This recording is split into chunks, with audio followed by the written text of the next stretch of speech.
Hello, everybody. My name is Mike Mulqueeney. I am here from Johnson & Dugan. We are an employee benefits consultant in the San Francisco Bay Area, where we've been helping small to medium-sized employers with their employee benefits for the last 38 years. I'm joined today by Heidi Ohja. Heidi is a co-founder of Aware Health. She is a clinician of 15 years with her doctorate in physical therapy and the top-cited researcher in the world on a direct access model to contain orthopedic claims costs. So this will be the first of a series of 3 little short webinars Heidi and I are going to release over the next week, and we're going to jump right into it. Welcome, Heidi. Thanks for joining me today. Great, Mike. I'm excited. So Heidi, why might employers not know that MSK claims are a top silo of claims cost to a self-funded employer? Yeah, it's interesting because just doing research in this area and being a clinician for 15 years, it was such an obvious problem to me.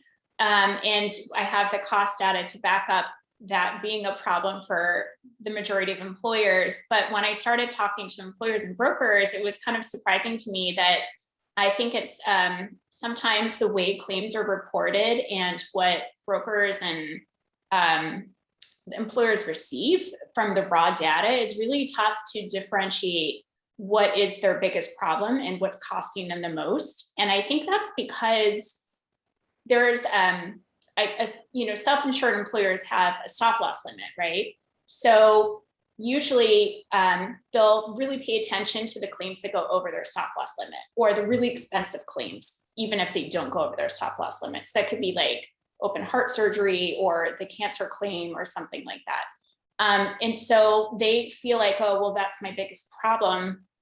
But if you look at all of the smaller claims that are maybe moderately expensive, and especially if they're frequent, like orthopedic pain, then all of the smaller claims will add up to more than the large claims that they notice on the raw claim stump. So it's really important to divide these claims up into categories and look at what category is costing me the most in my raw claims data.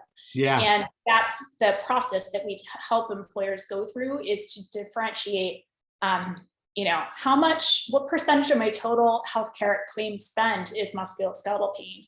And it's a lot higher than employers think it is. Right. When you look at it as an aggregate of a lot of little things that are typically kind of not being noticed and are falling under the radar. So how do employers analyze their data and identify if they have a problem? No, that's a really good question. We have a system that's kind of like a well-oiled machine now. We've been doing this with multiple employers, and we have a list of ICD-10 codes, and this list of codes encompasses everything that we know we can address through telehealth. And so this list really just gives an accurate assessment of how much they're spending on musculoskeletal. So basically, if the code that's listed on this Excel sheet is one of the codes for that specific claim, then you would include it. If one of the codes on our Excel list is not on that claim, then you wouldn't include that claim. And then you just add up the total claims and get a sense of that total cost versus for orthopedic claims versus your total healthcare costs. And you just get a percentage. So it's really that easy. Yeah, it is. Sounds very simple. You just need to know which claims would fall under this silo. Right. Got it. So Heidi, is this a solvable problem? How can all these various types of claims be impacted to reduce an employer's medical spend? Yeah, so there's everybody defines musculoskeletal differently. And so we have probably the broadest definition of musculoskeletal, and we also include pelvic floor in treating the muscle, nerves, and joints of the body. So even women's health. And it's a lot of diagnoses people don't realize can be treated conservatively with telehealth. So for example, rotator cuff tears,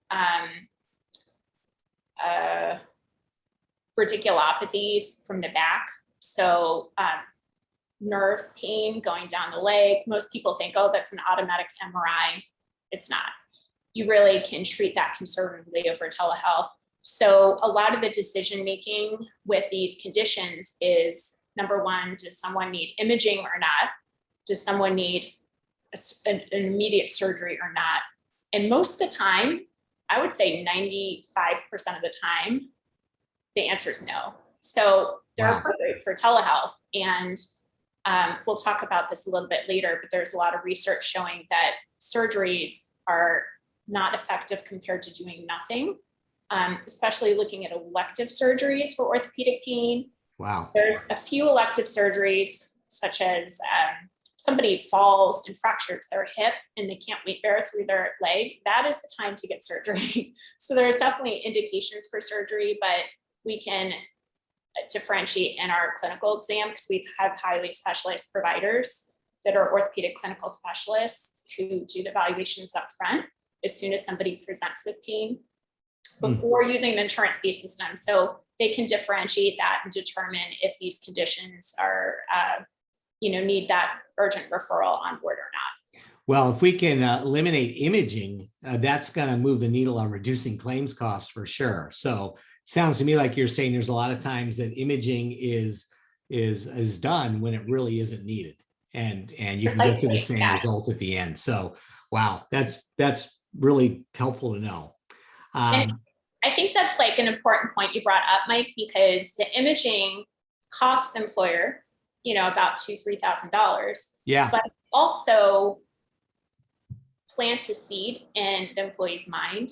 If they had a disc bulge or a small disc herniation, and it could have been there before they even had their current episode of back pain, but because they see it on imaging, all of a sudden they want to do something about it. And then that, we know there's 3 times likelihood of opting for surgery after seeing finding on an MRI that a provider points out to them. So we really try to get to the employee before the MRI. And most of those MRIs are unnecessary that are being ordered.